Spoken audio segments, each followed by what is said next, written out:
মানে যতভাবে ইলেকশনটাকে ভালো করার জন্য আমরা চেষ্টা করছি বা চেষ্টা করি। আমরা পরিষদ ব্রিফিং করলাম এবং আমি আমার এসপি আমার অন্যান্য সহকর্মীগুলো পরে বলছি যে ভাই এই ইলেকশনের সাথে শুধুমাত্র সুন্দর করে ইলেকশন ডিউটি করা ছাড়া আমাদের আর কোনো নির্দেশ মানে আমাদের আর কোনো নির্দেশ মানে আমাদের শুধুমাত্র দায়িত্ব সম্মানের সাথে ইজ্জতের সাথে মর্যাদার সাথে আমরা ইলেকশন করতে পারি। তা আমরা আমাদেরকে সাহায্য করেন। আর একটু আমাদের এখন ধরেন যে বেসিক্যালি থানার মধ্যে এখন আমাদের ফোর্স আছে 4-5 করে। তাদের যদি আপনার কুষ্টিয়া অঞ্চল হয়তো তাহলে বোধ হয় কুষ্টিয়ার সাংবাদিকদেরকে এটাই বলতাম যেহেতু ওই দিক দিয়ে নদী আছে আর কি।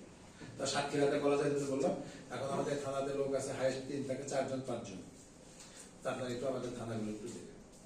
আর থানায় যদি কোনো বিপদ হয় আমাদেরকে মানে সেন্টার থেকে ফোর্স এনে যে থানা রক্ষা করবে আমাদের পক্ষে সম্ভব।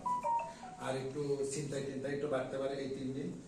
আর হচ্ছে যদি কোনো বাড়িতে আনঅ্যাটেন্ডেন্ট বাড়ি টাড়ি থাকলে খালাম্মা খালুদেরকে বলেন যে যেন আর যদি স্বর্ণদণ্ড থাকে যেন লক্ষ্য থাকে। কারণ এখন আমরা আর এই মানে ক্রাইম এগেইনস্ট প্রপার্টি রিলেটেড কোনো ঘটনা অ্যাটেন্ড করতে পারি কি বোঝাতে পারছি।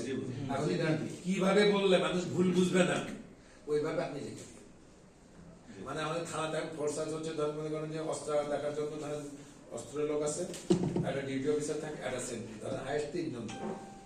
আর যদি আর একটা কনস্টেবল পাইতে পারে দেখবেন যে এই মাস এই ইলেকশন মৌসুমে আমরা ইলেকশনের 1 মাসের মধ্যে মনে করেন যে আমরা মিনিমাম বোধ হয় 1050 পাবে না 50 নাহলে 20,000 মানুষের বাচ্চার চাচা হবো মানে আমাদের বোনেরা নির্বাচনের ভয় আর কি দেখবেন যে ম্যাক্সিমাম প্রচুর পরিমাণ এই বাচ্চা নেওয়ার টাইম ওরা এইটা বানাইছে আর কি এই ফেব্রুয়ারি মার্চ এই সময়গুলো ঠিক আছে এই সময় ডিউটিটা ভয় পায় বোঝান খুব ভয় পায় দেখবেন যে প্রচুর মেয়েরা ডিউটি করে। এখন হচ্ছে ওদের কিন্তু আমাদের ডিউটি দিতে হবে।